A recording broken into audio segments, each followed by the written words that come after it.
नमस्कार साथियों, स्वागत है आप सभी का अंकित इंस्पायर्स इंडिया पर। मैं हूं अंकित अवस्थी।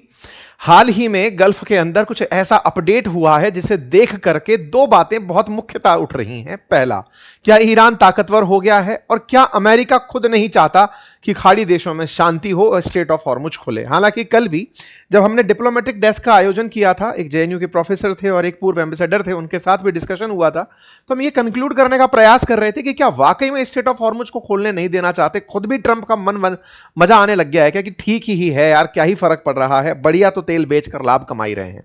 रिसेंटली ऐसा हुआ है कि ट्रंप ने ओमान नाम के देश को धमकाया, कहा कि बेटा तुम्हें उड़ा देंगे।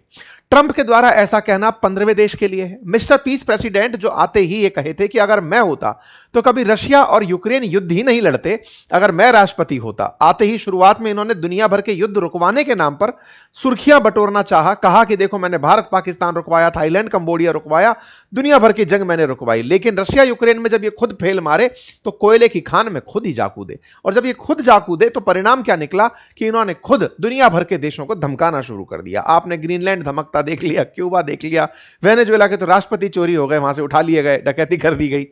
चर्चा फिर ईरान पर लौट कर आई, और ईरान पर इन्होंने सोचा कि अब मैं दुनिया में वो करने जा रहा हूं जो आज तक कोई अमेरिकी राष्ट्रपति नहीं किया है। आपने हमने खूब इसको अच्छे से नोटिस भी किया, ऑब्जर्व भी किया। इन्हें नहीं पता था कि 47 साल तक जो आज तक ईरान की सत्ता ने नहीं किया वो इनके साथ कर देगी। क्या? ईरान वालों ने उठा करके स्ट्रेट ऑफ हॉर्मुज बंद कर दिया। स्ट्रेट ऑफ हॉर्मुज जो है ना, वो एक तरफ ईरान के साथ है और एक कोना जो है उसका वो ओमान के साथ टच होता है। वो जो कोना जहां टच होता है ना, वहां पर ओमान का शासन है, ओमान का सुल्तान वहां पर राज करता है। ओमान को हाल ही में ट्रंप ने धमका दिया है और कहा है कि सुनो बेटा, अब तुम्हारा नंबर है। ईरान के साथ तो हमने जो किया सो किया, ओमान के साथ अब हम वो करेंगे। दिमाग में घुसते ही पहला क्वेश्चन आपके दिमाग में, क्वेश्चन छोड़ो जवाब भी आ चुका होगा, क्या ओमान और ईरान मिलकर कुछ प्लानिंग कर रहे हैं क्या? बिल्कुल ऐसा ही लग रहा है। ट्रंप की धमकी से तो यही निकल कर आता है, क्योंकि ओमान को ईरान का ऑफर था कि यार अपन लोग दोनों ही, उस तरफ तुम बैठे हो इस तरफ हम बैठे हैं, मिलकर के ही अगर टोल लगा दें तो स्ट्रेट ऑफ हॉर्मुज से बढ़िया कमाई हो सकती है, मिलकर बात कर लेते हैं। तो ट्रंप ने ओमान को धमका दिया है कि अगर तुमने टोल लगाने के बारे में सोचा तो मैं उड़ा दूंगा। अब टोल लगाने के बारे में सोचा या फैसिलिटेट करने के बारे में, यह तो देखने वाली बात होगी। लेकिन ट्रंप ने कहा सो कहा, इनके जो मंत्री हैं बेसेंट, उन्होंने भी सेम यही लाइन बोल दी। तो इसका मतलब कुछ तो ऐसा ओमान ने किया है जो अमेरिकी प्रशासन को पता चला है, और रातों रात ईरान से हटकर के ध्यान ओमान पर आ गया है। ईरान सिमटा नहीं था, अब ओमान अलग से चैप्टर खड़ा हो गया है। क्या ओमान ने 200 साल पुरानी मित्रता में बगावत कर दी है? क्या अमेरिका के साथ जो इतने दिनों से साथ निभाता आ रहा ओमान, समझिए ओमान की स्ट्रेटेजिक लोकेशन इतनी महत्वपूर्ण अमेरिका के लिए रही है। अमेरिकी सैनिक यहां आते जाते रहते हैं, अमेरिकी सैनिकों का बेस तो नहीं है लेकिन आना जाना पूरा जारी रहता है। ओमान के सुल्तान ही थे जो ईरान और अमेरिका के बीच मध्यस्थता करवा रहे थे। अचानक ओमान के खिलाफ अमेरिका का होना यह दर्शा रहा है कि क्या गल्फ देशों में धीरे धीरे से वोट सरक के ईरान की तरफ जा रहे हैं। चलिए इन सारी बातों पर चर्चा करेंगे, क्योंकि ट्रेजरी सेक्रेटरी का इस तरह से बयान देना, ट्रंप का बगावती होना, ओमान का अपनी तरफ से ईरान का समर्थन देना, बहुत सारी समीकरण, और इन सबसे ऊपर जो बात निकल कर आती है वो इजराइल की। इजराइल के एक नेता बोले हैं, और वो काफी बड़े नेता हैं, और मैं उनके बारे में आगे चल के जिक्र भी करूंगा, पहले भी कई बार किया है। वो बोले हैं कि एग्रीमेंट होना हमारे पक्ष में नहीं है, मतलब ईरान और अमेरिका का अगर समझौता होता है तो वो हमारे पक्ष में नहीं है। ये वो वाली बात है जो हम कई दिनों से आपके सामने रखते आ रहे हैं कि इजराइल ही नहीं चाहता कि इनके बीच समझौता हो। जैसे ही समझौता होने निकलता है वो वहां पर लेबनान पर बम फोड़ देता है। अब पता नहीं उन्होंने ट्रंप की ऐसी कौन सी नस दबा दी है कि भाई साहब ट्रंप ने सारे समझौतों के बीच में अब्राहम अकॉर्ड डाल दिया। बहुत सारे जानकारों का यह भी कहना है कि एप्स्टाइन जो था ना, वो एप्स्टाइन फाइल, असल में एप्स्टाइन बोले कोई जूइश आदमी होगा या फिर मोसाद का एजेंट रहा होगा, भले ही अमेरिकी रहा हो, जिसने इन सबको पूरी तरह से कब्जे में रखा हुआ है। इजराइल के डर में अमेरिका क्यों चलता है? सब कुछ हो रहा था, अचानक अब्राहम अकॉर्ड उठाना यह दर्शाता है कि या तो अमेरिका तुम हमारी स्वीकार्यता दिलाओ, नहीं तो तुम्हें हम गुरु नहीं बनने देंगे। बहुत सारी केमिस्ट्रीज हैं, सारी केमिस्ट्रीज को डिस्कस करेंगे, क्योंकि यह अपने आप में आज का नहीं, सालों से बना हुआ विवाद का जड़ है। जहां पैसा है वहां पर कलेश है, ये वो क्षेत्र बना हुआ है। ठीक है, चलिए इन सब के बारे में बताएंगे, लेकिन आज हम आपको अपने उन प्यारे बच्चों की कलाकृतियों से इंट्रोड्यूस करा रहे हैं, क्योंकि हमने अपने प्यारे छोटे छोटे नन्हे मुन्नों को यह वादा किया था कि आप अगर कुछ क्रिएटिव दिखाएंगे तो हम सबको दिखाएंगे। तो मेरे प्यारे साथियों, आज दिखा रहा हूं मैं आपको हमारे नन्हे मुन्ने जो आजकल फिलहाल हमारे समर कैंप्स के अंदर क्लासेस पढ़ रहे हैं एआई की, उन्होंने कुछ क्रिएटिविटी की है। उनमें से अनय व्यास की क्रिएटिविटी जो हमारी वेबसाइट पर जो कम्युनिटी है वहां पर आई, मैं आप में से कुछ क्रिएटिविटी को दिखा रहा हूं एज पर प्रॉमिस, क्योंकि मैंने उनको वादा किया था। देखिए यहां पर बच्चे खुद से अपने एआई जनित वीडियो बना रहे हैं, और एआई जनित वीडियो देखें आप। और 16 साल की उम्र में बीबीसी ने उसे दुनिया का सबसे यंगेस्ट हेडमास्टर घोषित कर दिया। ये कहानी है, बच्चे वीडियो बना रहे हैं, ऑडियो बना रहे हैं, स्टोरी बना रहे हैं। इस सोफे पर आराम से बैठी हुई थी, तभी उसे किचन से ऐसे ही प्रेम सागर वाजपेयी जी ने बनाया,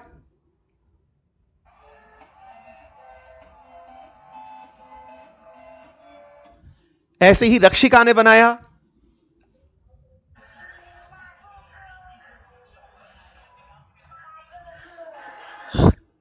ऐसे ही नजफ अली ने बनाया, लगता था फिर तुम मिली, अब हर हवा भी लव सॉन्ग लगती है।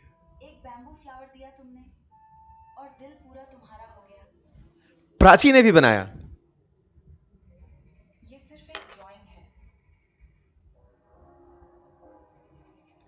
और ये जो काम मैंने किया साक्षी ने भी बनाया, बच्चों ने स्क्रिप्ट्स भी लिखी हैं, कहानियां भी लिखी हैं, और बहुत सारे अच्छे अच्छे, ऋषभ ने भी वीडियो बनाया। चूंकि मैंने ये प्रॉमिस किया था अपनी क्लास में कमेंट्स के अंदर कि बच्चों तुम्हारी क्रिएटिविटी में सबको दिखाऊंगा, तो भाई साहब बच्चों ने जो क्रिएटिविटी की है, क्योंकि इस अंकित सर की क्लास शुरू होने वाली है जल्दी चल, इस तरह से एक कार बनाकर दिखाई। तो हमारे प्यारे बच्चों ने बहुत अल्टीमेट तरीके से, ऋषभ शर्मा कोई बच्चे हैं उन्होंने बनाया, विकास चौरसिया जी ने कुछ सीख करके जो बैंक में काम करते हैं, इन्होंने बैंकिंग के अंदर कैसे एआई का यूज कर सकते हैं उन्होंने एक डिटेल पूरी लिख कर दी है। तो भैया हमारे जो वादा किया था हमने एआई की क्लास में बच्चों को कि आप कुछ क्रिएटिव बनाएंगे, हम सबको दिखाएंगे, मैंने दिखा दिया। समर कैंप्स में कुछ ऐसी ही चीजें, वीडियो बनाना, ऑडियो बनाना, वॉइस क्लोनिंग, और अब मैं सिखाने जा रहा हूं कल उन्हें वेबसाइट बनाना।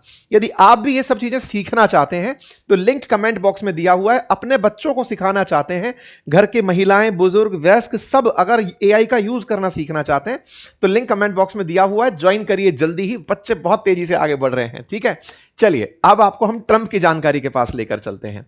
ट्रंप ने साहब बुधवार को ओमान पर धमकी दे दी कि तुम पर हम हमला करेंगे, और ट्रंप ने जब हमला करने की धमकी दी तो ओमान अब 15वां देश बन गया है। 4 देशों पर यह ऑलरेडी कब्जा करने की बात कर चुके हैं, जिसमें कनाडा, ग्रीनलैंड, वेनेजुएला, क्यूबा शामिल है। ट्रंप की आए दिन आप ऐसी तस्वीरें उठती हुई देखते ही हैं, धमकाना सुनते ही हैं, चाहे यूक्रेन को धमकाना हो, चाहे साउथ अफ्रीका को धमकाना हो, ग्रीनलैंड पर कब्जा करना हो। ग्रीनलैंड पर तो ताजा ताजा भी इन्होंने मौकरी की है कि हेलो ग्रीनलैंड कैसे हो बेटा। इवन जो सऊदी किंग सुल्तान हैं उनके बारे में अपशब्द कहे जो पूरी दुनिया में चर्चा में आए। ट्रंप का कुल मिलाकर के दुनिया पर जो कहर है वो कोरोना से भारी हो चुका है, ये शायद आप भी देख चुके होंगे।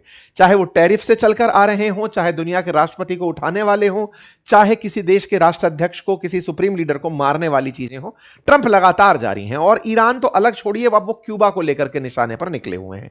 इसी कड़ी में अब नया देश जुड़ता है ओमान, और ये रहा ओमान, यमन के जस्ट ऊपर ओमान, जो कि ईरान के साथ बॉर्डर साझा करता है। तो मतलब बॉर्डर मतलब स्टेट ऑफ हॉर्मुज साझा करता है ये ओमान, और इधर ईरान। ये छोटू सा जो एरिया है ये स्टेट ऑफ हॉर्मुज का मेजर किनारा है। तो भाई साहब ट्रंप आए थे पीस प्रेसिडेंट बनने की चाह रख करके, लेकिन बाद में गए पगला। इस पर हमने पूरी चर्चा करी, और उसके बाद दुनिया पर ये भर भर के कहर बरपा रहे हैं। इसी क्रोनोलॉजी में नाम जुड़ा है ओमान का। ओमान को मैं अगर आपको मैप पर दिखाऊं ना, तो एक बहुत इंटरेस्टिंग फैक्ट है, ये पर्शियन गल्फ को ओमान की खाड़ी से जोड़ने वाला जो स्टेट ऑफ हॉर्मुज है ना, इसमें बीच में हल्की सी जगह मैप पर अगर मैं दिखाऊं तो मैं बात कर रहा हूं इस जगह की। ये तो है यूएई के पास, इससे ऊपर वाला जो एरिया है ना ये ओमान के पास आता है। मतलब ओमान स्टेट ऑफ हॉर्मुज पे डायरेक्ट कंट्रोल करने वाली स्थिति में रहता है। इसको और ज्यादा जूम करके देखो तो ये एरिया ओमान का है, इधर ईरान है, इधर ओमान है, और बीच में ये जो क्षेत्र है ना ये यूएई आर पार है। यहीं पर तो फुजरा पोर्ट बनाया हुआ यूएई ने, जहां से आजकल भारत को भी तेल देता है। तो ओमान और ईरान स्टेट ऑफ हॉर्मुज पर से नियंत्रित रखने वाली स्थिति में, तो ईरान ने तो पूरा कब्जा कर ही रखा है। उसने ओमान को ऑफर दिया कि दूसरे पार्टी तुम ही हो, तो एक काम करो अपन दोनों मिलकर टोल वसूल लेते हैं। ईरान का यह ऑफर ओमान को जब आया शुरुआत में, तो ओमान ने मना कर दिया कि अपन नहीं लेंगे। मना करने का रीजन, अमेरिका धमकाएगा। लेकिन ईरान इतने दिन से अमेरिका को जिस तरह से बिल्कुल तंग करके रखा है कि मैं ये रास्ता नहीं खोलूंगा, तब से इनको भी हल्की हल्की चाहत आने लगी है कि ले ही लेते हैं, बुरा क्या है, पैसा मिल ही रहा है ईरान का, ये कुछ बिगाड़ ही नहीं पा रहे हैं। एक और कारण भी है, ओमान ही वो देश था जो कि ईरान और अमेरिका के बीच शुरुआत में मध्यस्थता करवा रहा था। आपको याद होगा कि ओमान में 27 तारीख के दिन बातचीत हुई थी। कुशनर गए हुए थे, विटकॉफ गए हुए थे, ओमान में बात हो रही थी अरागची के साथ में ईरान वालों की, है ना। पहले ही चर्चा हो रही थी, फरवरी की बात बता रहा हूं। लेकिन उसी रात को इन्होंने हमला कर दिया ईरान पर और खमनेई को मार दिया। तो ये जो प्रक्रिया ओमान के साथ धोखा वाली हुई ना, ये प्रक्रिया असल में इनके बीच में पहले ही एक तरह का डिस्ट्रस्ट पैदा कर चुकी है। विश्वास नहीं है दोनों को एक दूसरे के ऊपर। ट्रंप और ओमान के बीच में, यानी कि अमेरिका और ओमान के बीच में कहने को तो 200 साल पुराना समझौता है। 1980 में इन लोगों ने रणनीतिक रूप से स्ट्रेटेजिक एग्रीमेंट किया, लंबे समय से एक दूसरे के साथ चले आ रहे हैं। लेकिन अमेरिका के द्वारा हाल ही में इनकी मध्यस्थता के बावजूद ईरान पर जब हमले हुए, उससे इन लोगों के बीच में थोड़ी सी तल्खी पनपी। ओमान इन देशों में से था जो सऊदी के साथ भी अच्छे व्यवहार में था, तो ईरान के साथ भी अच्छे व्यवहार में था। इस पूरे युद्ध के दौरान वो तटस्थ बना रहा कि भाई मैं ईरान के पक्ष में भी खड़ा नहीं होऊंगा, मैं अमेरिका के पक्ष में भी खड़ा नहीं होऊंगा, लेकिन यह ध्यान हमेशा रहा कि वो ईरान के प्रति सॉफ्ट कॉर्नर रखता है, बिल्कुल वैसे ही जैसे कतर भी रखता है। कतर भी मध्यस्थता के लिए इन दिनों फिर से प्रयास कर रहा है। कतर पहले भी सऊदी से नाराजगी झेल चुका है इस बात पर कि तुम ईरान के पक्षधर क्यों बनते हो। ऐसे में ओमान ने कुशनर को बुलाकर, विटकॉफ को बुलाकर मध्यस्थता जब करी थी तो 6 फरवरी को भी बातचीत करवाई थी इन लोगों की, 27 फरवरी को भी करवाई थी। और 27 फरवरी को तो यह खबर निकल कर आई थी कि ओमान ने कहा कि ईरान तैयार हो गया है, न्यूक्लियर वेपन या यूरेनियम का जो स्टॉक पाइल है वो देने को तैयार हो गया है। 27 को ओमान की तरफ से यह खबर आती है और उसी रात हमला हो जाता है। 28 को तो दुनिया को खबर मिलती है कि सुप्रीम लीडर मारे गए। यह दर्शाता है कि अमेरिका ओमान के माध्यम से वार्ता होते हुए भी, समझौते की सारी परिस्थितियां दिखते हुए भी चाहता ही नहीं था। उसे ईरान के माध्यम से स्ट्रेट ऑफ हॉर्मुज शायद बंद ही करवानी थी, अब तो ऐसा लगता है, ताकि वेनेजुएला के अंदर जो उसने तेल के भंडार पकड़े हैं उनको बिकवा सके, वो लोगों तक पहुंचा सके, ताकि कहीं ना कहीं मार्केट में डिमांड रेज हो। वेनेजुएला का तेल थोड़ा महंगा पड़े भारत जैसे देशों को इतना दूर किलोमीटर से आने पर, तो स्ट्रेट ऑफ हॉर्मुज बंद कर दो ताकि सप्लाई प्रभावित हो, और सप्लाई प्रभावित होने पर ये लोग महंगा तेल भी खरीदें। और आज $5 बिलियन पर मंथ का तेल वेनेजुएला बेच रहा है। यह सोचने वाली बात है कि यह पूरा कहीं ना कहीं सोची समझी रणनीति तो नहीं था, अदरवाइज ओमान तो कर ही रहा था। और ओमान ने अगले महीने आकर यह कहा कि इजराइल है जो अमेरिका को धकेल रहा है इस युद्ध के अंदर। इस बात की अब चर्चा कैसे निकली? असल में ट्रंप से कल संवाददाताओं ने पूछ लिया, युद्ध का अपडेट ले रहे थे। अपडेट क्यों ले रहे थे? कल अल जजीरा पर, कतर का जो न्यूज चैनल है, उस पर एक खबर आने लगी। खबर यह आने लगी कि 60 दिन का अमेरिका और ईरान के बीच में सीज फायर ऑलमोस्ट होने जा रहा है, बस ट्रंप की परमिशन मिलने की देरी है। कल यह न्यूज खूब तैर रही थी, हेडलाइंस बनकर तैर रही थी कि बस कुछ ही भी समय हो सकता है, बस कभी भी यह घोषणा हो सकती है कि हो गया सीज फायर।